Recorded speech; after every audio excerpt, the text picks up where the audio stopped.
from their first-round series in a sweep against Boston 2 nights ago. Let's take a look at what happened in the Nets season. Brooklyn was the favorite to win the title on October 19th, according to Caesars Sportsbook. The mandate kept unvaccinated athletes, including Kyrie Irving, from playing in home games until it was lifted in March. In February, Brooklyn shipped James Harden and Paul Millsap to Philadelphia for Ben Simmons, Seth Curry, Andre Drummond, and 2 first-round draft picks. Simmons played as many games for the Nets as Zach and I did this year. Then on Monday, the Celtics finished off the Nets, marking the first time either Kevin Durant or Kyrie Irving were swept in a playoff series. Stephen A. Smith was here yesterday on Get Up and had some stuff to say about Kevin Durant's leadership. Listen to this.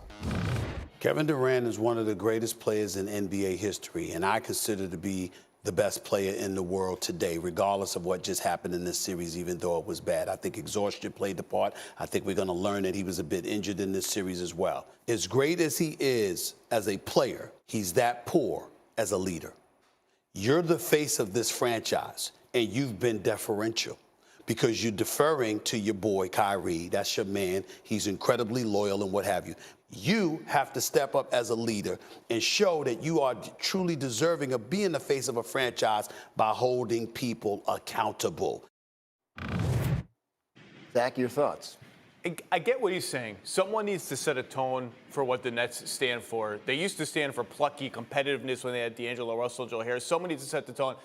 In this season, of all seasons, though, I find it hard to give an ounce of blame to the guy who showed up ready to play, played at an MVP level, didn't pout when things were going wrong, just other than when he was injured, just kept playing and playing and playing. He was the most reliable superstar on the team by like fathoms and fathoms. So I get what Stephen A. is saying. I also don't know if Kevin Durant tries to set that tone with Kyrie Irving and says, hey, get vaccinated, we're trying to win a title. Is that going to make a difference? Is he going to listen? What if they all do? If Joe Tsai does, Sean Marks, Kevin Durant, James Harden when he was on the team, if they all say that, well, is it going to make a difference? So I just find it hard. I get what Stephen A. is saying. Someone needs to stand up and own that locker room.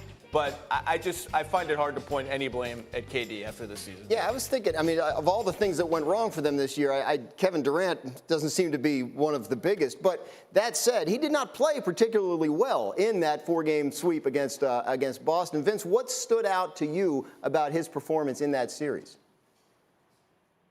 Well, Zach, I thought he was shell-shocked. It just, you come into a series and you're like, okay, what defense are they going to throw at me? Well, they were physical.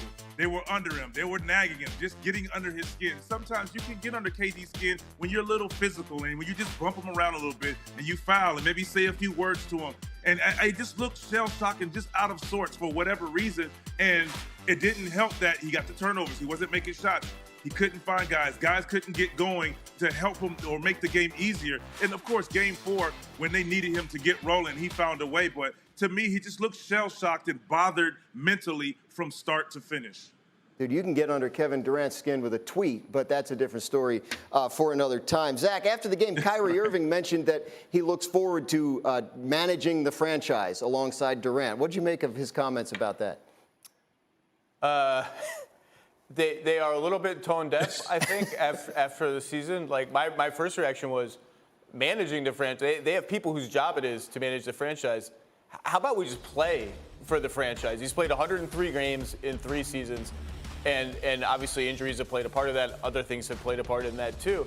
The Brooklyn Nets have won 1 playoff series in 3 years with Kevin Durant and Kyrie Irving. Before we start talking about molding the franchise in my image and doing this and managing it with Sean and Joe, dropping the first names of everybody, how about just playing and winning a little bit more? He played a third of the games he's been available for since he's been there. Vince, what did you think of those comments?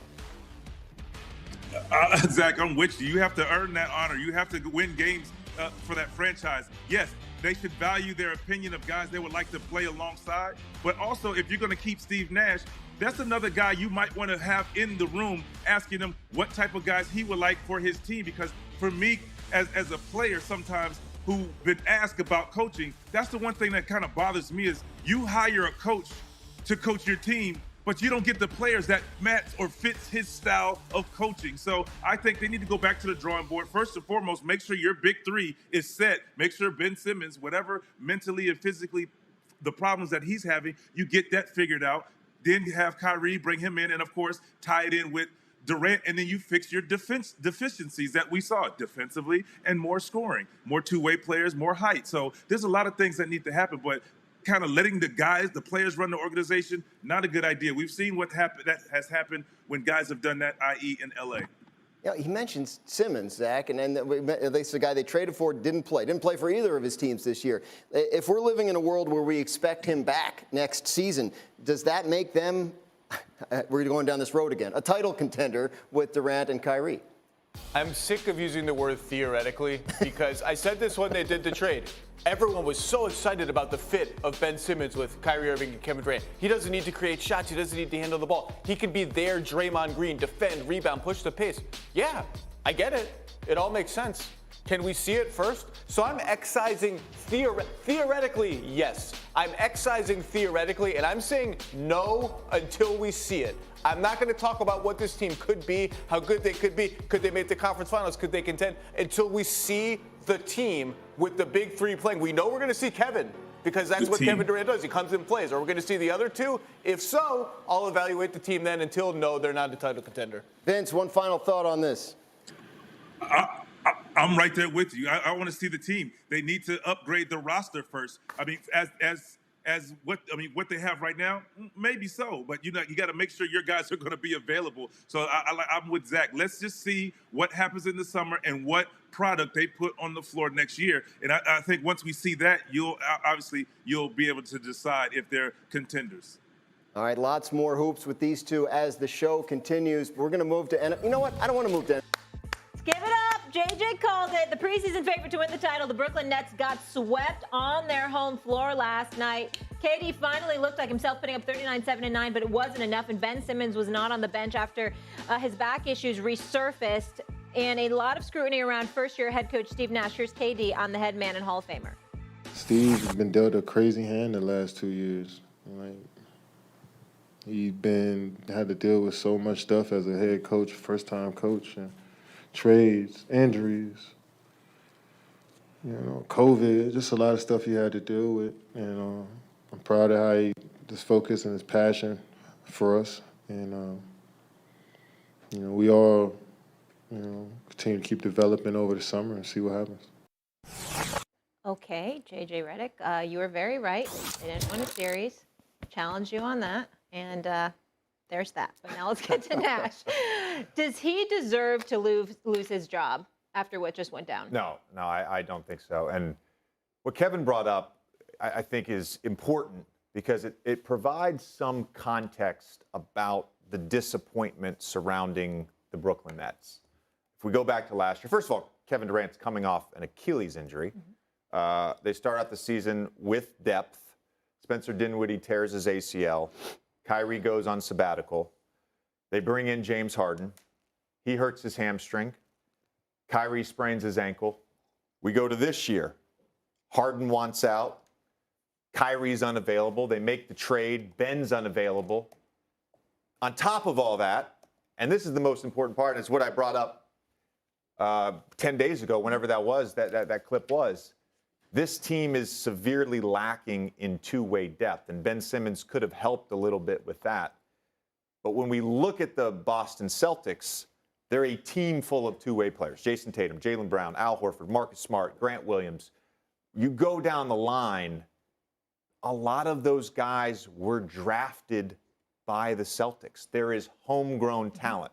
And so the Nets' failure this season, the Lakers' failure this season, there's a little bit of a cautionary tale here on team building. Because if you have a top-heavy roster with 2 or 3 guys, it is very difficult to build out a competent, complete roster if you don't draft well. And the Nets, of course, were hurt by the trade they originally made with the Celtics some years ago. But that to me is the bigger story here than Nash, is this roster as constructed was not going to win a championship. No matter what Vegas said or no matter what people said about Kevin Durant and Kyrie Irving, basketball is a team sport, and the more complete team here was clearly the Boston Celtics. Yeah, fair enough about Boston. But when it comes to Steve Nash, you're wrong. And here's what I